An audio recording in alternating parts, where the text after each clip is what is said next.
अगर तो उन्होंने असीं गैब करना हुंदा तो कदी भी उहदे वालदैन नूं असीं फोन करके ना दसदे। कोई साडा पुराना ऐसा ट्रैक रिकॉर्ड नहीं है कि असीं कोई बच्चे गवाह कीते। ते दूसरा उन्हें एड्डा वड्डा साडा नुकसान नहीं सी कीता कि साडा कोई बहुत वड्डा नुकसान कर दित्ता जिहदे वास्ते असीं उहनूं गवाह कर लिया जां उहनूं गैब कर दित्ता। एड्डे असीं ज़ालिम कोई नहीं है।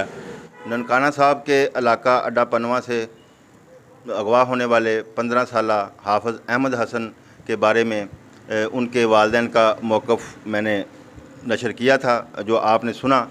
तो जिनके ख़िलाफ़ ये एलिगेशन लगाई गई थी, अब्दुल रऊफ़ साहब हैं, वो भी हमारे साथ मौजूद हैं। तो हम उनसे उनका मौक़िफ़ भी लेते हैं कि वो क्या कहते हैं। जी बिस्मिल्लाहिर्रहमानिर्रहीम। अहमद हसन जो है ये मेरे ताए दी बेटी का बेटा और फुफ्फो जी मेरी सखी फुफ्फो आ उहदा पोता, यानी कि साडे नाल दी दूरी रिश्तेदारी आ। और 4-5 महीने तो लगातार साडे घर जिहड़ा पनवा तो दुੱਧ लैणे आ रहा सी। कोई 25-26 दिन पहले जिहड़ा ना साडे घर मेरे कमरे दे विच ही सिद्धा आ जांदा सी। मेरे मोबाइल दे उत्ते गेम वगैरह इन्हें खेलदे रहना ते बैठे रहना। तो फिर जिहड़ा ना इन्हें मेरी जेब दे विचों ना कदी 1000 कदी 2000 रुपया इस तरह कढ़ना शुरू कर दित्ता। वो खैर गौर की ये असीं कहा भी शायद कोई घर का ही कोई जिहड़ा बच्चा जां वगैरह कोई 1000-2000 रुपया कढ़ लैंदा। लेकिन इसे दौरान जिहड़ा ना जिहड़ा सेफ अलमारी सी उहदे विच जिहड़ा जेवर साडा पिया सी, जिहदे चों एक तलाई लाकट ते एक तलाई अंगूठी जिहड़ी आ ना वो 2 चीज़ां जिहड़ियां विचों गायब हो गईयां ते बाकी जेवर उत्थे ही रहा। इत्थों ये सानूं शक पिया कि अगर कोई बाहरों चोर आउंदा उहने सारा ही लै जाना सी।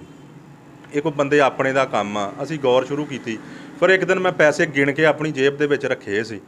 मैं वंडे दे ते खाद दे देने सी। वो पैसे अगले दिन मैं देने जदों देखिया तो उस चों 2000 फिर घट। फिर मैनूं शक होई कि ये मेरे लागे आके बहिंदा वा ते मेरी जेब चों हो सकदा ये कढ़ लैंदा होवे। मैं अपने शक नूं दूर करन वास्ते अगले दिन प्लैनिंग दे तहत जिहड़ा अपना मोबाइल आ वो वीडियो ते ला के खुफिया जगह ते किते लुको दित्ता ते छुपा के हुण तो मैं आप जिहड़ा ना बहाने ना कमरे चों बाहर चले गया। ये मेरे मोबाइल ते बैठा गेम, दूसरा मोबाइल जिहड़ा उत्ते बैठा गेम शेम देख रिहा ते मैं जदों आया वां ते मेरे आउण तो पहले इन्हें जिहड़ा वीडियो दे विच रिकार्डिंग हो गई कि इन्हें मेरी जेब दे विचों पैसे कड्ढे आ। पैसे कढ़ के इन्हें शलवार दी नेफे दे विच जानी कि दे के ते ये जिहड़ा ना उत्थों गायब हो गया। ते असीं वीडियो देखी आ। वीडियो देखण तो बाद असीं देखिया कि पैसे इन्हें कड्ढे आ। मैं अपने वालद साहब नूं दस्सिया, मैं कहा कि यह जिहड़ा इन्हें काम कीता देख लो कि यह लै गया जे। मेरे वालद ने इन्हां दे यानी कि वालदा नूं ते वालद नूं दोवां नूं कॉल करके कहा कि यह तुहाडे लड़के ने अहमद हसन ने जिहड़ा कार्रवाई कीती है ते यह आके ते अपना सबूत दे तौर ते तुसीं आके ते वेख लवो।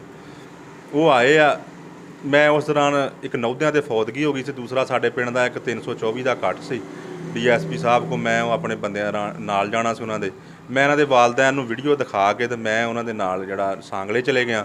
तो उस तो बाद मैं नौदियां दे उत्ते फौतगी ते आ गया। मैनूं अगले दिन यानी कि कॉल आई है भी वो जी लड़का जिहड़ा ना साडा वो लभा नहीं।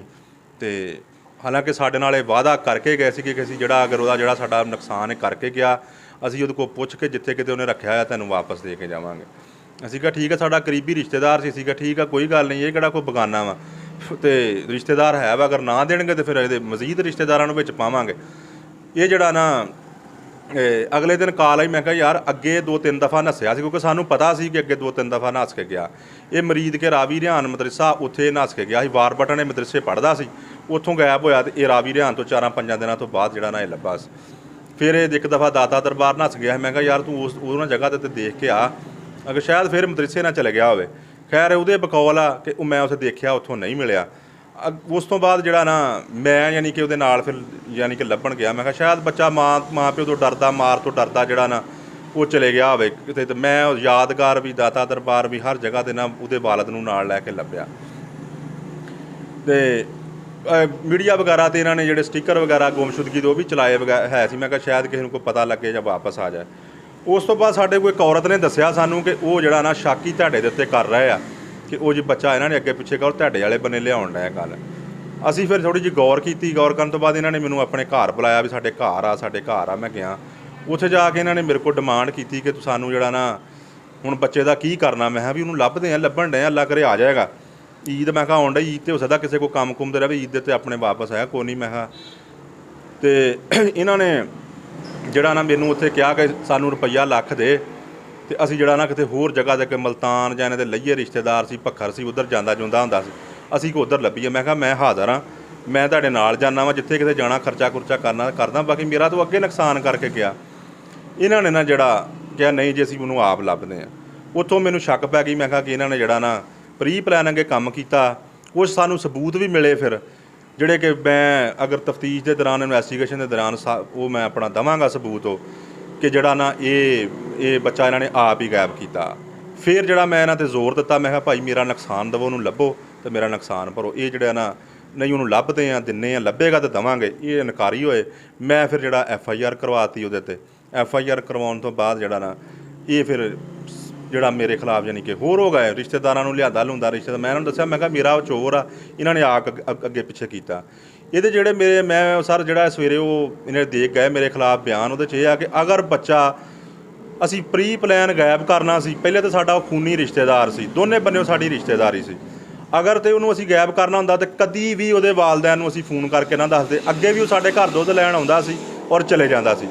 ਅਸੀਂ ਉਦਣ ਵੀ ਇਹ ਸਾਫ਼ ਹੀ ਸਿੰਪਲ ਕਹਿੰਦੇ ਕਿ ਉਹ ਆਇਆ ਵਾ ਦੁੱਧ ਲੈਣ, ਤੇ ਉਹ ਆ ਕੇ ਤੇ ਚਲੇ ਗਿਆ ਵਾ, ਸਾਨੂੰ ਤਾਂ ਪਤਾ ਹੀ ਨਹੀਂ।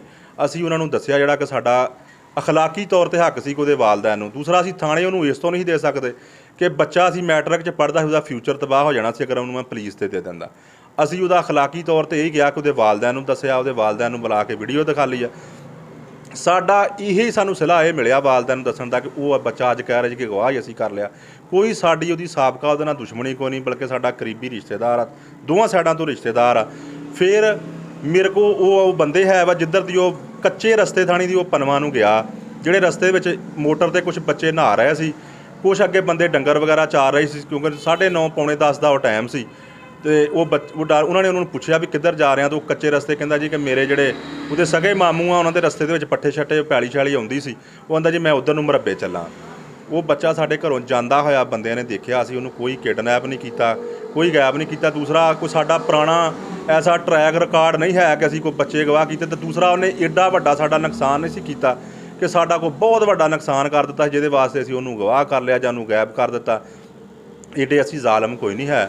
ਅਤੇ ਇਹ ਸਰਾਸਰ ਸਿਰਫ ਜਿਹੜੀ ਆਪਣੀ ਚੋਰੀ ਆ, ਰਿਸ਼ਤੇਦਾਰੀ ਦੇ ਵਿੱਚ ਬਦਨਾਮੀ ਤੋਂ ਡਰਨ ਵਾਸਤੇ, ਰਿਸ਼ਤੇਦਾਰੀ ਦੇ ਵਿੱਚ ਜਿਹੜਾ ਕਿ ਇਸ ਗੱਲ ਤੋਂ ਉਹ ਬਜਾਏ ਇਸ ਦੇ ਕਿ ਉਹ ਨੁਕਸਾਨ ਵਾਪਸ ਕਰਨ ਜਾਂ ਬਦਨਾਮ ਹੋਣ, ਉਹਨਾਂ ਨੇ ਉਲਟਾ ਮੇਰੇ ਕੋਲੋਂ ਬਲੈਕਮੇਲ ਕਰਕੇ ਲੱਖ ਰੁਪਏ ਦੀ ਡਿਮਾਂਡ ਵੀ ਕੀਤੀ। ਔਰ ਦੂਸਰਾ, ਮਜ਼ੀਦ ਜਿਹੜਾ ਮੈਨੂੰ ਉਹ ਪਰਚੇ ਵਾਸਤੇ ਜਾਂ ਦੂਸਰੇ ਤੀਸਰੇ ਵਾਸਤੇ ਡਰਾ ਕੇ ਕਿ ਇਹ ਜਿਹੜਾ ਨਾਂ ਨਾ ਲਵੇ। ਲੇਕਿਨ ਅਸਲ ਹਕੀਕਤ ਇਹ ਆ ਕਿ ਉਸ ਮੇਰਾ ਨੁਕਸਾਨ ਅਸੀਂ ਵਾਪਸ ਨਾ ਦੇਣ ਦੀ ਵਜ੍ਹਾ ਤੋਂ ਸਾਰਾ ਡਰਾਮਾ ਰਚਾ ਰਿਹਾ। ਔਰ ਉਹਨਾਂ ਨੇ ਬੱਚਾ ਪ੍ਰੀ ਪਲਾਨ ਐਪ ਵੀ ਗਾਇਬ ਕੀਤਾ 2-3 ਦਫਾ। ਉਹ ਅੱਗੇ ਵੀ ਘਰੋਂ ਭੱਜਿਆ, ਕੋਈ ਪਹਿਲੀ ਦਫਾ ਨਹੀਂ ਭੱਜਿਆ। ਅਤੇ ਇਹ ਸਰ ਗਏ ਆ ਪੁਲਿਸ ਕੋਲ ਵੀ, ਇਹਨਾਂ ਨੇ ਮੇਰੇ 'ਤੇ ਇਹ ਵੀ ਐਲੀਗੇਸ਼ਨ ਲਾਇਆ ਕਿ ਜੀ ਇਹ ਸਾਡੀ ਦਰਖਾਸਤ ਇਹਨੇ ਇਸ ਤਰ੍ਹਾਂ ਕੀਤੀ। ਯਾਰ ਕੋਈ ਐਸਾ ਗੱਲ ਨਹੀਂ, ਸਭ ਝੂਠੀ ਕਹਾਣੀਆਂ। ਇਸ ਦੌਰ ਦੇ ਵਿੱਚ ਕੋਈ ਵੀ ਬੰਦਾ ਜਿਹੜਾ ਥੋੜ੍ਹਾ ਜਿਹਾ ਨਾਜ਼ ਰੱਖਦਾ, ਥਾਣੇ ਜਾਂਦੇ ਸਭ ਨੂੰ ਪਹਿਲੇ ਫਰੰਟ ਡੈਸਕ ਆਉਂਦਾ। ਫਰੰਟ ਡੈਸਕ 'ਤੇ ਜਦੋਂ ਐਪਲੀਕੇਸ਼ਨ ਲੈ ਕੇ ਜਾਂਦੇ ਆ ਉਦੋਂ ਟੈਗ ਲੱਗਦਾ। ਇਹਨਾਂ ਨੇ ਐਪਲੀਕੇਸ਼ਨ ਕੋਈ ਦਿੱਤੀ ਨਹੀਂ ਥਾਣੇ ਸਿਰੇ ਦੇ ਤੋਂ, ਇਹਨਾਂ ਨੇ ਸਿਰਫ ਉਹ ਗੁੰਮਸ਼ੁਦਗੀ ਦਾ ਜਿਹੜਾ ਇਹ ਕਰਵਾਇਆ। ਵਰਨਾ ਅਗਰ ਅੱਜ ਇਹ ਇੰਨਾ ਰੌਲਾ ਪਾ ਰਿਹਾ DPO ਕੋ ਜਾ ਰਿਹਾ, ਇਹ ਪਹਿਲੇ ਦਿਨ ਵੀ ਅਗਰ ਇਹਨਾਂ ਨੂੰ ਇਹ ਆਇਆ ਸੀ ਕਿ ਬੱਚਾ ਸਾਡਾ ਮੈਂ ਹੀ ਗੁੰਮ ਕਰਤਾ, ਮੈਂ ਹੀ ਗਾਇਬ ਕਰਤਾ, ਇਹ DPO ਸਾਹਿਬ ਕੋ ਉੱਧਰ ਜਾਂਦੇ। ਬਕਾਇਦਾ ਹੁਣ DPO ਸਾਹਿਬ ਕੋ ਗਏ ਜਦੋਂ ਇਹਨਾਂ 'ਤੇ ਮੈਂ ਜ਼ੋਰ ਦਿੱਤਾ ਕਿ ਮੇਰਾ ਨੁਕਸਾਨ ਮੇਰਾ ਵਾਪਸ ਕੀਤਾ ਜਾਵੇ। DPO ਸਾਹਿਬ ਨੇ ਵੀ ਇਹਨਾਂ ਨੂੰ ਇਹ ਗੱਲ ਆਖੀ ਆ ਕਿ ਉਹਦਾ ਨੁਕਸਾਨ ਦਿਓ, ਚੋਰ ਆ, ਉਹ ਬੱਚਾ ਲੱਭ ਕੇ ਉਹਦਾ ਨੁਕਸਾਨ ਪੂਰਾ ਕਰਕੇ ਦਿਓ। ਇਹੀ ਮੇਰਾ ਮੌਕਫ ਆ ਕਿ ਮੇਰੇ ਨਾਲ ਇਹ ਸਿਰਫ ਬਲੈਕਮੇਲ ਕਰ ਰਿਹਾ ਮੈਨੂੰ। ਮੇਰੇ ਨਾਲ ਇਹਨਾਂ ਦੀ ਕੋਈ ਦੁਸ਼ਮਣੀ ਨਹੀਂ, ਕੋਈ ਇਹਨਾਂ ਦੇ ਨਾਲ ਮੇਰੀ ਵੱਟ ਨਹੀਂ ਸਾਂਝੀ। ਮੇਰੇ ਨਾਲ ਇਹਨਾਂ ਦੀ ਬਲਕਿ ਕਰੀਬੀ ਰਿਸ਼ਤੇਦਾਰੀ ਜਿਹੜੀ ਵਜ੍ਹਾ ਤੋਂ ਦੁੱਧ ਲੈਣ ਆਉਂਦਾ ਸੀ, ਕੋਈ ਦੁਸ਼ਮਣੀ ਨਹੀਂ। ਅਤੇ ਐਸੀ ਕੋਈ ਗੱਲ ਨਹੀਂ। ਸਰਾਸਰ ਜਿਹੜਾ ਮੇਰੇ 'ਤੇ ਇਹਨਾਂ ਨੇ ਇਲਜ਼ਾਮ ਲਾ ਰਹੇ ਸਰਾਸਰ ਝੂਠੇ ਆ। ਅੱਛਾ ਜੀ, ਤੁਸੀਂ ਉੱਥੇ ਮੁਹੱਲੇਦਾਰ ਹੋ? ਹਾਂਜੀ। ਅਤੇ ਤੁਸੀਂ ਕੀ ਦੇਖਿਆ ਸੀ ਉਸ ਰਾਤ ਜਦੋਂ ਬੱਚਾ ਉੱਥੇ ਗਾਇਬ ਹੋਇਆ? ਦਿਨ ਸੀ? ਹਾਂਜੀ, ਦਿਨ ਟਾਈਮ ਉਹ ਕੀ ਦੇਖਿਆ? 9 ਵਜੇ ਦਾ ਟਾਈਮ ਸੀ ਜਨਾਬ। ਅਤੇ ਭੱਜਾ ਜਾਂਦਾ ਬੱਚਾ, ਮੈਂ ਦੇਖਿਆ, ਮੈਂ ਉਹਨੂੰ ਆਖਿਆ ਕਿੱਥੇ ਚੱਲਾਂ? ਕਹਿੰਦਾ ਮੇਰਾ ਮਾਮਾ ਪੱਠੇ ਵੱਢਣ ਡਿਆ ਵਾ, ਮੈਂ ਉਹਦੇ ਕੋਲ ਜਾ ਰਿਹਾ। ਅੱਛਾ, ਤੁਸੀਂ ਉਹਨੂੰ ਦੇਖਿਆ? ਹਾਂਜੀ। ਅਤੇ ਉਸ ਤੋਂ ਬਾਅਦ ਉਹ ਫਿਰ ਕਿਹੜੀ ਸਾਈਡ ਚਲਾ ਗਿਆ? ਸੜਕ ਸਾਡੀ ਪਨਵਾ ਵਾਲੀ ਸੜਕ ਇੱਕ ਪੱਕੀ ਹੈ, ਇੱਕ ਕੱਚੀ ਆ। ਉਹ ਕੱਚੀ ਸੜਕੇ ਜਾ ਰਿਹਾ ਸੀ, ਪੱਕੀ ਸੜਕੇ ਮੇਰਾ ਮਾਂ ਪਿਓ ਨਾ ਮੈਨੂੰ ਫੜ ਲੈਣ ਆਣ ਕੇ, ਅਤੇ ਉਹ ਕੱਚੀ ਸੜਕੇ ਜਾ ਰਿਹਾ ਸੀਗਾ। ਅਤੇ ਆਪਣਾ ਪਨਵਾ ਵਾਲੀ ਸੜਕ ਆ, ਉਹ ਕੱਚੀ ਪਨਵਾ ਵਾਲੀ ਸੜਕ ਜਿਹੜੀ ਉਹ ਕੱਚੀ ਲੱਗਦੀ ਸਾਨੂੰ, ਇਸ ਕਰਕੇ ਉਹ ਆਪਣਾ ਮਾਂ ਪਿਓ ਤੋਂ ਡਰਦਾ ਉਹ ਕੱਚੀ ਸੜਕੇ ਭੱਜਾ जा रहा है। जैसा कि आपने सुना कि इन पे जो एलिगेशन थी, इन्होंने अपना मौक़िफ़ बयान किया है और बच्चे के वालिदैन ने भी अपना मौक़िफ़ बयान किया जो कि आपने देखा है। तो इनके बयानात और उनके बयानात में जो भी है वो पंचायत में ये मामलात हल हो सकते हैं। और इनका ये भी कहना है कि वो लोग हमें ब्लैकमेल कर रहे हैं। उनका ये कहना है कि ये असर रसूख वाले हैं, पुलिस के साथ इनके अच्छे तल्लुकात हैं, हम पे पर्चा करवा दिया। तो अब ये सारे मामला जो हैं वो इन्वेस्टिगेशन जब होगी तो उसमें सामने आएंगे कि बच्चे के बारे में ये भी बताया जा रहा है कि 3 मरतबा पहले भी वो भाग के गया और वो हाफिज़ जो मदरसे में हिफ्ज़ कर रहा था और वो मदरसों में भाग के चला जाता है। तो नाज़रीन देखते रहें, क्योंकि कोई देखे ना देखे खलील तो देखेगा। इसी के साथ ही अपने मेज़बान खलील अहमद सज्जाद को इजाज़त दीजिए। अल्लाह निगहबान।